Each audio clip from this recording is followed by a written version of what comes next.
Bienvenidos. En esta sesión vamos a hablar un poco más sobre la Acrópolis de Atenas, la cual, para empezar, tendríamos que citar algunas reseñas históricas. Estas nos permitirían entender de mejor manera esta construcción. Bueno, la Acrópolis de Atenas, como sabemos, es un conjunto religioso que englobó el espíritu de la Grecia antigua. En el año 480 a.C., la Acrópolis sufrió algunos daños. Estos fueron ocasionados debido a una guerra denominada la Guerra Médica. Esta fue llamada así debido a los medos, en donde los persas incendiaron y destruyeron la Acrópolis. La Acrópolis fue reconstruida en el gobierno de Péricles, en el siglo que lleva ese nombre.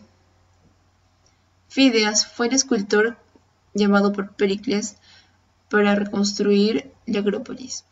Es ahora cuando se erigen 4 importantes edificaciones, de las cuales vamos a tratar dentro de unos momentos. Bueno, empezaremos hablando sobre el Partenón. El Partenón fue construido entre los años 447 a.C. y 438. Este fue proyectado por los arquitectos Ictinos y Calícrates. La vista de reutilización del material fue meritoria, pues lograron una armonía teniendo en cuenta que los arquitectos tuvieron que adaptar las partes, los elementos proporcionados que no eran de acorde a esta edificación, es decir, estaban hechos para un edificio distinto. Bueno, ahora vamos a hablar del Partenón en sí. El Partenón es pseudodíptero y oxtástilo como forma, cuando era más habitual en esos tiempos un templo hexástilo.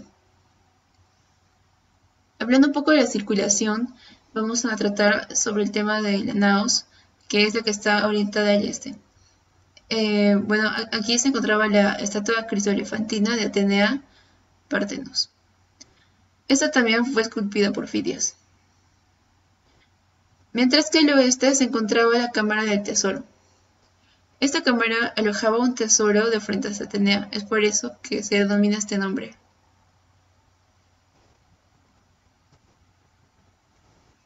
Pese a que el templo fuera construido en el estilo dórico, es decir, es que era sólido, austero, el techo de madera de la cámara del Partenón estaba soportado por columnas jónicas, es decir, llevaba un doble tipo de columnas. Bueno, en el frontal oriental, sobre la puerta de acceso al naos principal, se narra el nacimiento de Atenea, pero la más original de todo es el friso, que recorre en todo su perímetro en la parte alta de los muros exteriores del naos, dentro de su peristilo dórico, con sus 160 metros de largo por 1 metro de alto. Su tema es la procesión de grandes fiestas panateneas.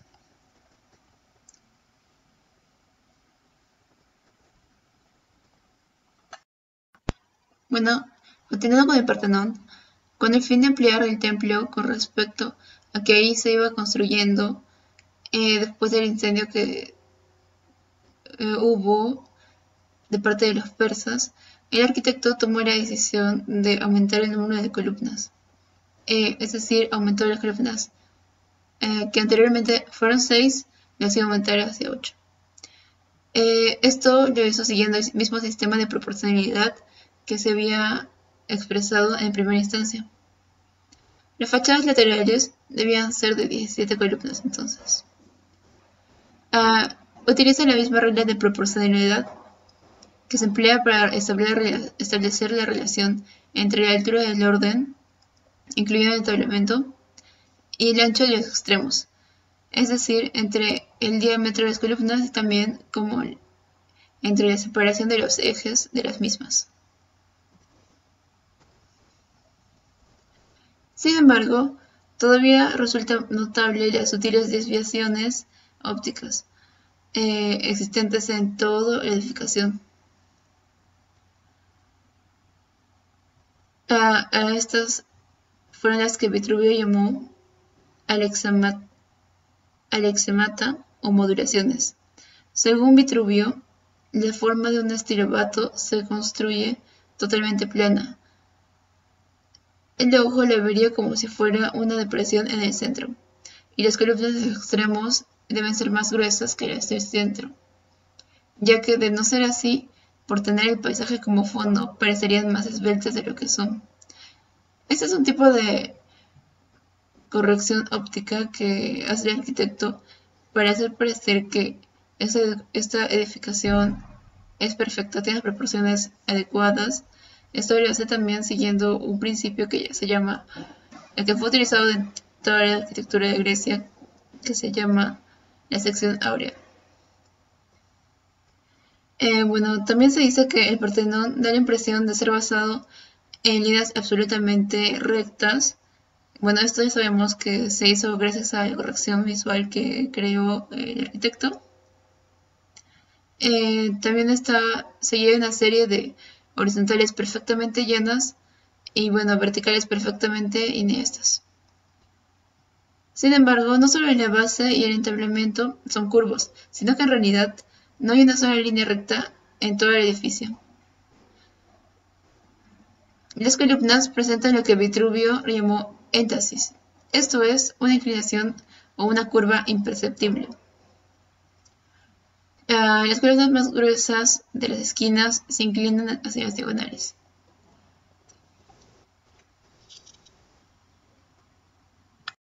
Que fue reconstruido entre los años 435 al año 420 a.C. Es el primero que se avista al aproximarse a la Acrópolis. Sus delicadas columnas jónicas, solo 4 en cada una de sus dos fachadas extremas, contrasta con la rotunda solidez de las columnas de orden dórico del siguiente elemento que podemos divisar: los propileos, la monumental entrada a la Acrópolis. Esta joya arquitectónica fue erigido para conmemorar la victoria griega sobre los persas. Se alza sobre un antiguo bastión de la Edad de Bronce, protegiendo la entrada a la Acrópolis. Tiene columnas de orden jónico solamente en las fachadas anterior y posterior. La circulación. El ala norte, una parada de refresco para los peregrinos con los acostumbrados divanes para comer, y estaba profusamente decorado con pinturas. El ala sur era una pequeña cámara que daba acceso al sur de Nike. La circulación en la Acrópolis de Atenas se realizaba mediante una procesión. Esta comenzaba al pasar por el Lipilón y por el amplio dromos que llevaba directamente al ágora. El dromos cortaba diagonalmente al ágora y después comenzaba su escarpada ascensión a la Acrópolis. Después se daba un giro a la izquierda para poder ir al ágora de Teseo de Pritaneo y después bordeaba la Acrópolis por el oeste. La distancia recorrida del Dipilón hasta este punto era aproximadamente 1 kilómetro. Al llegar a los pies del escarpamiento, los templos quedaban poco a poco por debajo del campo de visión, para volver a recuperarlos en la cumbre. Así se comenzaba a caminar por una rampa recta. Quizás incluso era una escalera, que había reemplazado a la calzada expuesta al viento en la época anterior de Pericles. Cuando se llegaba a la entrada anterior a los propileos, puede verse a un lado la atractiva silueta del templo de Atenea Nike. En la cumbre de la amplia rampa de acceso axial se pasaba por un atrio flanqueado por dos alas iguales.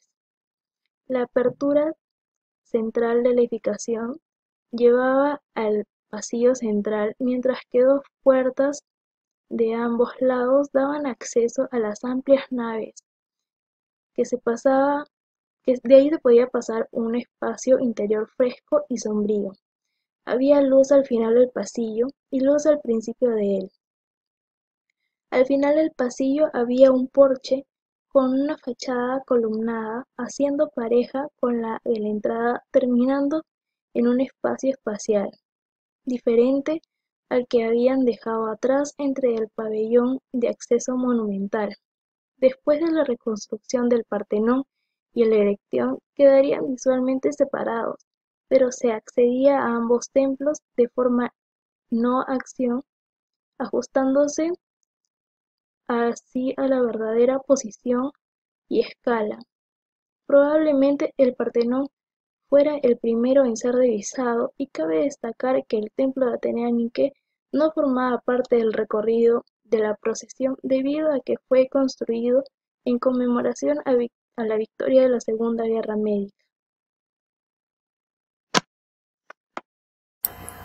Con respecto a la ubicación y emplazamiento de la Acrópolis de Atenas, el terreno se encuentra en la ciudad capital de Grecia, Atenas, donde resultaba que el emplazamiento era ideal para la construcción de los nuevos templos, ya que este terreno se encontraba a 91,5 metros sobre la ciudad, lo que esto permitía que se pudiera observar el entorno y que desde el entorno de la ciudad se pudiera observar los nuevos templos que iba a tener la Acrópolis.